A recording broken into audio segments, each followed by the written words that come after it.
Hello, hello, beautiful people. Andito po ako sa aking farm, no? Syempre, magtatanim. Yan, mainit na po, no? Kaya, magtatanim ako ng kamatis. Ayan po. Syempre, mag-gloves tayo, ano? Para hindi masira ang ating beauty. Ayan, kailangan naka-gloves at saka kailangan naka-UV cut, no? Kasi mainit, no? I-time check. Anong oras na ba? 3:30 in the afternoon, no? Kaya medyo kasagsagan pa ng init po. Kaya, ayan, kailangan balot na balot. Yan, oh. Balot na balot ako, no? Tapos, dyan ko po itatanim ang aking kamatis. Ayan, ipapakita ko sa inyo ang aking seedlings.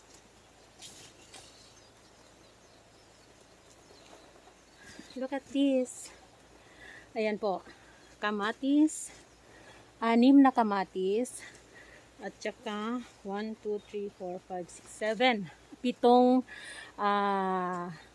piman. Ano nga pala ang piman? Bell pepper po, no? Piman sa Nihongo. Bell pepper sa English. Ayan po. Ito po yung aking itatanim for today. Ayan.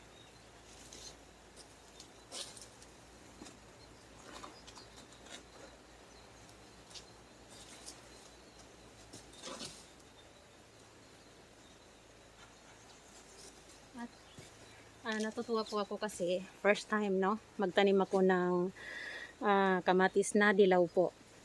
Ayan, no, dilaw siya. Ayan, kita nyo ang picture.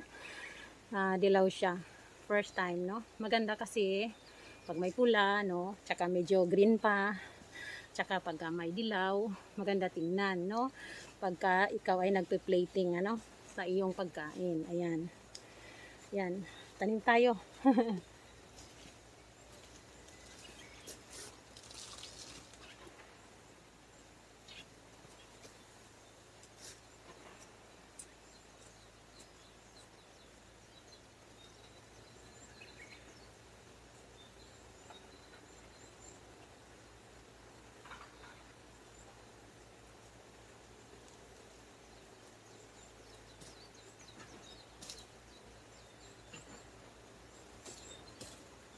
At ito naman, no? Ito naman ay medyo hindi siya bilog, ano?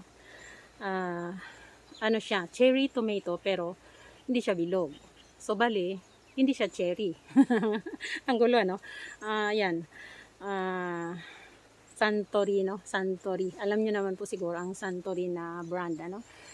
Karamihan 'yon sa alak po. Pero ngayon, lumalaki na yung kanilang company, yung kanilang kumpanya, palaki na ng palaki, pati seedlings ay naglalabas na rin sila, no? Ayan, pahaba po, ayan. Sana mamunga siya ng ganyan, no? Para masaya. Ayan. Lika, tanim tayo.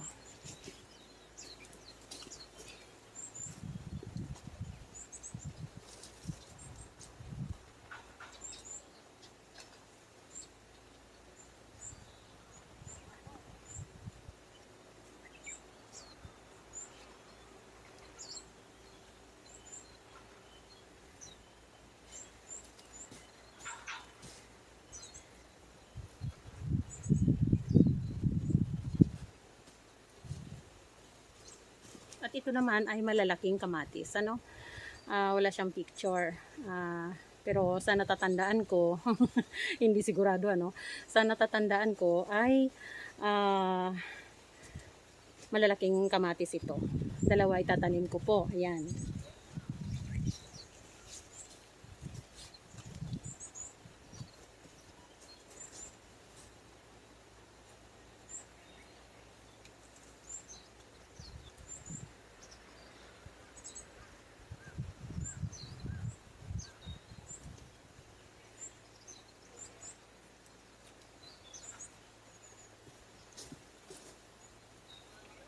At ito pa. Ayan, at isa pa, no?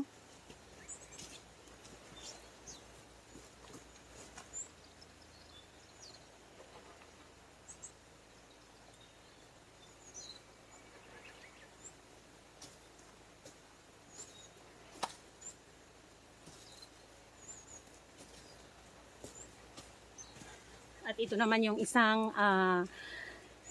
cherry tomato, no?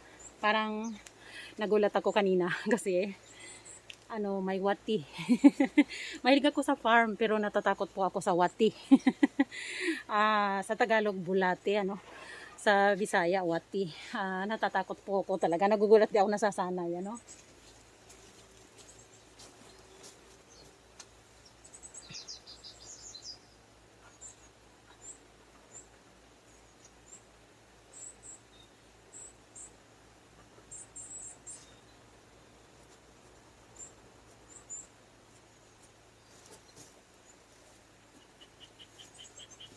Pag nagtanim daw ng kamatis ay kailangan baon na baon.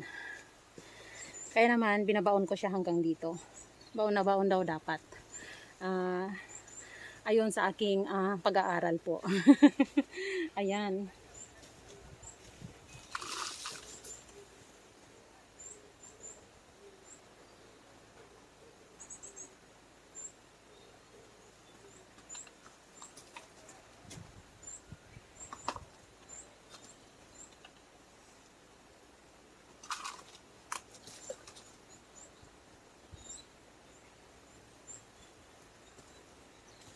And that's it, 'di ba? Very easy. Sobrang dali lang magtanim po, no? Yung lupa ay 2 weeks na pinagpapahinga namin 'yan. Nilagyan lang siya ng abono, nilagyan ng mga bulk na parang bulk para hindi masyadong madikit yung lupa, no, kapag nagdilig ka. Kaya kailangan haluan siya ng ganon, yung parang may bato-bato ng konti at may kahoy-kahoy ng konti. Ayun po. That's all. Thank you for watching. Bye.